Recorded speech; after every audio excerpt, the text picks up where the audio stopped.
किस तरह से पूरा कार्यक्रम में बात करते हैं सर। राम रमैया राम जी अगर बात करें पूर्वांचल में हर एक व्यक्ति के मन में है, कण कण में है। उनके कथानक को, उनकी बातों को कैसे आप आगे बढ़ाने के लिए सरकार की योजनाओं के साथ कैसे जोड़ करके ले जा रहे हैं।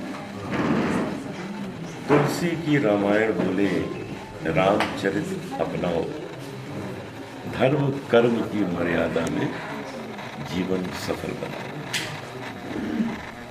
केवल रामचरितमानस पढ़ लेने से ही बात नहीं बनती। रामचरितमानस को जीवन में अपनाना हो। रामचरितमानस वो किस प्रकार हो पाएगा? आजकल की जो यूथ है उनको बताया जाए कि अध्यात्म क्या है, अध्यात्म के लाभ क्या है, हमारे यहाँ के योगासन क्या है, क्यों हम योगासन को इतना महत्व देते हैं। ये जो लोग जाते हैं अपनी सेहत बनाने, ट्रेडमिल पे चढ़ते हैं, सब करते हैं, उससे सेहत नहीं बनती। क्योंकि हेल्थ उसे कहते हैं जो बॉडी, माइंड और सोल तीनों को एक करे, तीनों को हेल्दी करे। तो हम यही चीज़ें सिखा रहे हैं। हम जहाँ जहाँ ये कार्यक्रम करेंगे वहाँ वहाँ जो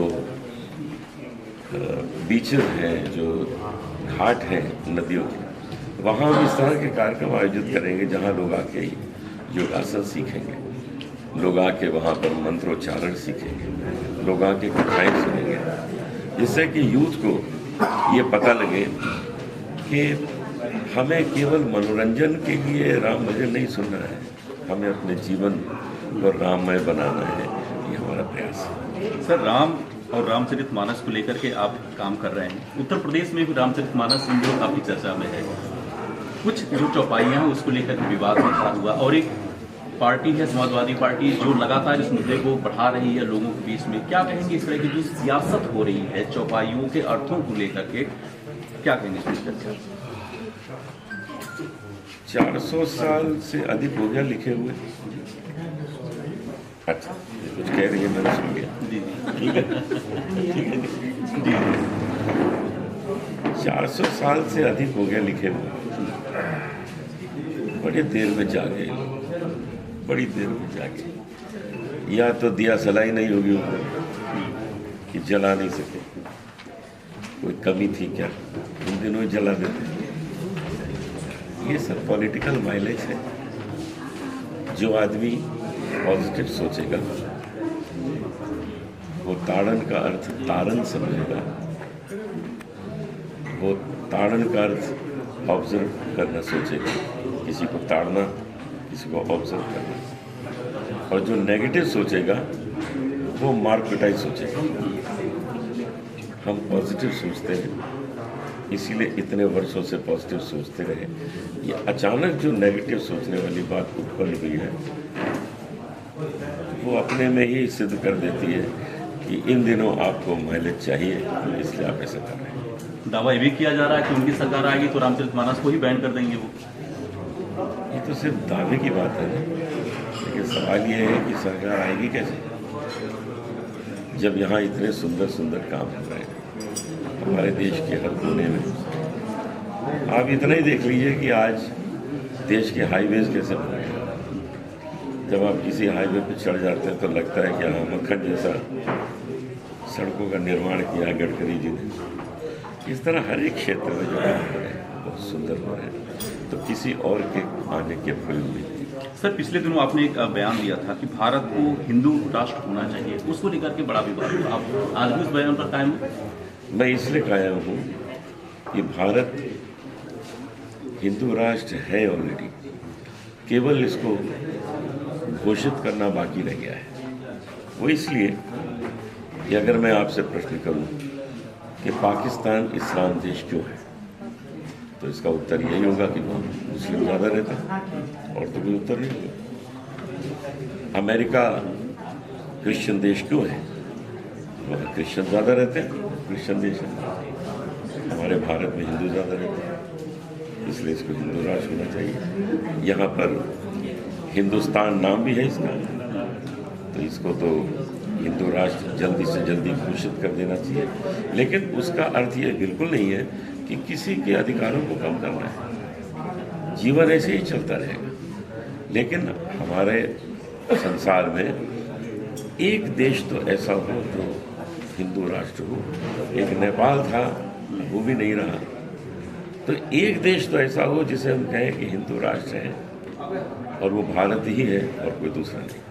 बागेश्वर धाम के बाबा इसमें काफी चर्चित हैं, वो भी हिंदू राष्ट्र का समर्थन करते हैं। लेकिन जो दूसरी पार्टियां हैं वो बोल रही हैं कि सिर्फ ये सियासत की बातें हैं, हिंदू राष्ट्र से बनाने से मुस्लिम जो भारत में स्थिति शरीक है उनके अधिकारों का क्या होगा, और जो दूसरी चीजें हैं। मैं तो ये पहले क्लियर कर चुका हूँ कि किसी के अधिकारों में कोई फर्क नहीं पड़ेगा। अरे कश्मीर में जो चेंज आया, किसी को भी तकलीफ हुई?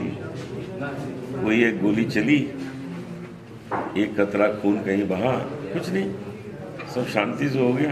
कितनी बड़ी बड़ी बातें होती थी कि ऐसा नहीं होगा, ये हो जाएगा, वो हो जाएगा। ऐसे ही, क्योंकि हिंदू राष्ट्र तो ये है ही।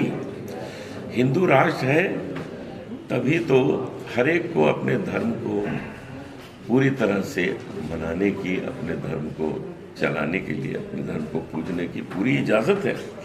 यही तो हिंदुओं की विशेषता है कि हम अपनी माँ की पूजा करते हैं, लेकिन दूसरे की माँ का आदर तो करते हैं। ये हमारी विशेषता है, ये सनातनी विशेषता है। इसलिए हम चाहते हैं कि ये काम जल्दी से जल्दी हो, जिससे कि भारत में इसको घोषित कर दिया जाए जल्दी कि ये हिंदू राष्ट्र है और संसार में एक हिंदू राष्ट्र भी हो जाए। इसको लेकर आप कुछ पहल कर रहे हैं? प्रधानमंत्री जी से या मुख्यमंत्री जी से किसी से मुलाकात कर रहे हैं इसको लेकर आप? देखिए, आपको जो हमने बोला है सब आप पहुंच जाएगा कल। मिलने की क्या आवश्यकता है? हमारे प्रधानमंत्री, हमारे मुख्यमंत्री सब बड़े सजग हैं। कौन क्या बोल रहा है उनको सब पता होता है। तो जो कुछ भी हमने यहाँ बोला है ये कल तक उनके पास पहुँच जाएगा। और क्या कार्रवाई करनी है, कार्रवाई तो उन्हें करनी है, मुझे थोड़ी करनी है। मुझे तो केवल अपनी ओपिनियन देनी है। बाकी जो पेपर वर्क है, बाकी जो कुछ भी चेंजेस करने हैं, वो सब तो उन्हें करने हैं, हमको थोड़ी करने हैं। हमें तो एक सही बात मन में लगती है हमने कह दी। सर, एक आखिरी सवाल ये है कि आप श्री राम, श्री कृष्ण और तमाम जो देवी देवताओं के भजनों को पिछले कई दशकों से गाते चले आ रहे हैं। हिंदी फिल्मों की अगर बात करें तो पिछले कुछ दशकों में, 3-4 दशकों में फिल्मों से जो धार्मिक गीत हुआ करते थे देवी से संबंधित, देवताओं से संबंधित, वो लगभग गायब हो चुके हैं।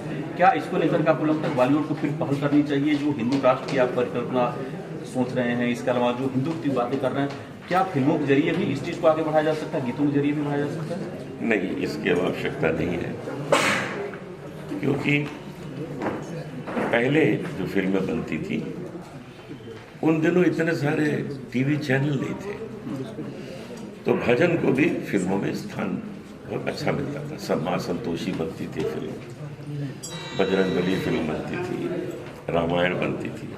लेकिन जब से टीवी सीरियल्स इतने एक्टिव हुए हैं तो इतना ज़्यादा उसका असर है कि जब रामायण दिखाई जाती थी तो लोग पिक्चर क्या अपने कैमरे के बैठ के बंद हो जाते थे जी। इसका मतलब है कि चैनल में इतना प्रभावशाली तरीके से सब भजन भक्ति कथाओं का काम हुआ है कि महाभारत हो चाहे रामायण हो, सब ने अपने प्रभाव को बहुत अच्छी तरह उसमें दर्शाया है। अब फिल्मों में इसकी ज़रूरत नहीं है, बाहर इसका बहुत प्रभाव है। धन्यवाद। तो हमारे साथ पद्मश्री अनूप जलोटा जी, जिन्होंने इस बात की वकालत की है कि भारत को हिंदू राष्ट्र घोषित किया जाना चाहिए और श्री राम के कथानक को जन जन तक पहुंचाने के लिए एक नया अभियान लेकर के उत्तर प्रदेश में पहुंचे हैं।